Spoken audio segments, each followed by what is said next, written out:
প্রস্তুতি শেষ। ৮৬% বাতাসে আপেক্ষিক আর্দ্রতা, বৃষ্টি পড়ছে দেখতেই পাচ্ছেন, তার মধ্যেই খেলা হবে। শুরু হয়ে গেল। আপনার স্ক্রিনের ডান থেকে বাদিকে আক্রমণ করবে সবুজ মেরুন জার্সিতে মোহনবাগান, আর উল্টো দিকে হলুদ এবং সবুজের আভাস লাগানো যে জার্সি সেটা রেলওয়ে এফসির। Corner kick, Salauddin Adnan, Muthoot football academy থেকে উত্থান, কেরালার ছেলে। সালাউদ্দিন বাপা ইনসুইং ছিল, সুদীপ্ত সেকেন্ড বল জিতে নিয়ে শটটা নেয় একটু এলোমেলো,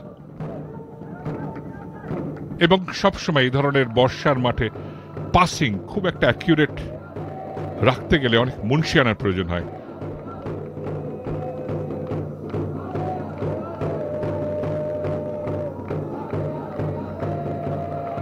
মোহনবাগানের আক্রমণ আসছে, বিপদ হতে পারে। গোলমুখী ছিল, টাচটায় সেই পাওয়ারটা জেনারেট করতে পারেনি।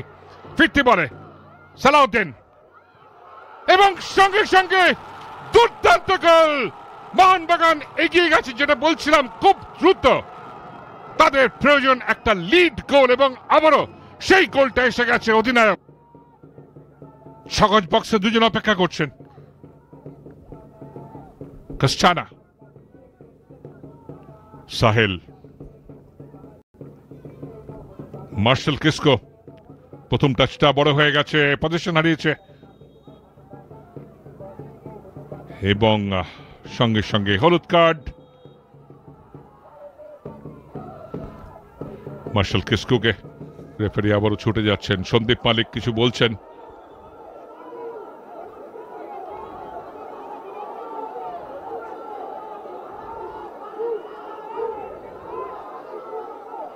লিওয়ান কাস্টারা, সন্দীপ কিছু বলার চেষ্টা করছেন।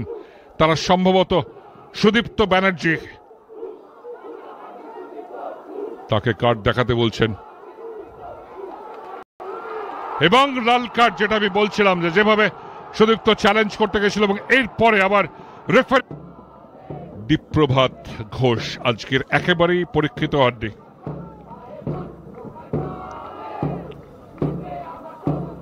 কারণ সেভাবে কোনো গোলমুখী আক্রমণ রেলওয়ে এফসি নিশ্চিত তুলে আনতে পারেনি। আবার চ্যালেঞ্জ। বর্ষার মাঠ, অবশ্যই খেলাটা ফিজিক্যাল হয়, এবং সঙ্গে সঙ্গে কার্ড বের করেছেন। এই মুহূর্তে ক্যাপ্টেন্স আর্ম ব্যান্ড, যা কালকের হচ্ছে তোমার, সেটা আজ আমার হতে পারে। লিওয়ান কাস্টানা, সেট পিসটা ভালো হয়নি। মার্শাল, দুজন তিনজন অ্যাপ্রোচ করার চেষ্টা করছিলেন ওখানটায়। সন্দীপ মালিকও ছিলেন। পরিকল্পনা অবশ্যই করা ছিল, এবং অপরিবর্তিত দল ছিল।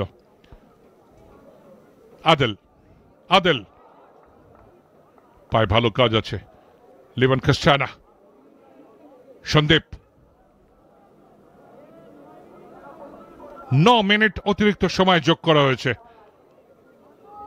এবং অনেকটা সময় অফসাইড। কি হবে? শিবম মুন্ডা সরাসরি দ্বিতীয় গোল মোহনবাগানের জন্য।